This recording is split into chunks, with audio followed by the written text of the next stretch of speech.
இது என்ன தெரியுங்களா? இது வந்து தண்ணி ஓடக்கூடிய ஒரு கால்வாய். இந்த தண்ணி மூலமாக இது அவ்வளவும் அரிச்சிட்டு போகுது. எங்கே போகும்? கம்மாய்க்கு போகும், கடலுக்கு போகும், இப்படி வயல்களுக்கு போகும், ஊருணிக்கு போகும். இப்படி கால்வாய் முழுக்க தமிழ்நாட்டில் இருக்கக்கூடிய அனைத்து கால்வாய்களுடைய நிலைமையும் இதுதான். இது விவசாயிகளை மட்டுமல்ல, கால்நடைகளையும் பாதிக்கிறது, வாயில்லா ஜீவன்களையும் பாதிக்கிறது.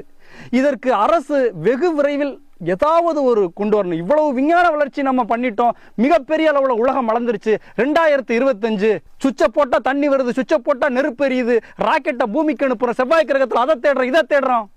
என்ன மண்ணாங்கட்டியை தேடி என்ன பண்ண? பூமியை பார்த்துக்க முடியல நம்ம. பூமி இன்னொரு 100 வருஷத்துல மனிதர்கள் வாழக்கூடிய அருகதை அற்ற ஒரு பூமியா மாறப்போகுது. மனிதர்களால தான் வளர்ச்சின்னு நாம் இந்த பூமியை சிதைத்து கொண்டிருக்கிறோம். இயற்கையை அழிக்க அழிக்க இயற்கை நம்மை அழித்து கொண்டே இருக்கும். அது நடந்துகிட்டே இருக்கு எல்லா இடங்கள்லையும். இவற்றை எல்லாம் பார்க்கும் போது மனதிற்கு ரொம்ப வலியா இருக்கு. பாட்டில்களை பாருங்க. அதாவது ஒரு கிராமத்தில் மட்டுமே 1,00,000 பாட்டில்களை நான் பிறக்கி இருக்கிறேன். அப்ப தமிழகம் முழுக்க பாருங்க எவ்வளவு லட்சக்கணக்கான பாட்டில்கள் கிடைக்கும். எனவே இதை அனைவருக்கும் பகிருங்கள். அரசியல்வாதிகள் இவற்றில் கவனம் செலுத்துங்கள். உச்ச நீதிமன்றம் கடுமையான நடவடிக்கைகளை எடுக்க சொல்லி அரசுக்கு உத்தரவிடுங்கள். அரசியல்வாதிகளுக்கும் நம்மை ஆளக்கூடியவர்களுக்கும் இந்த காணொளி போய் சேரணும்.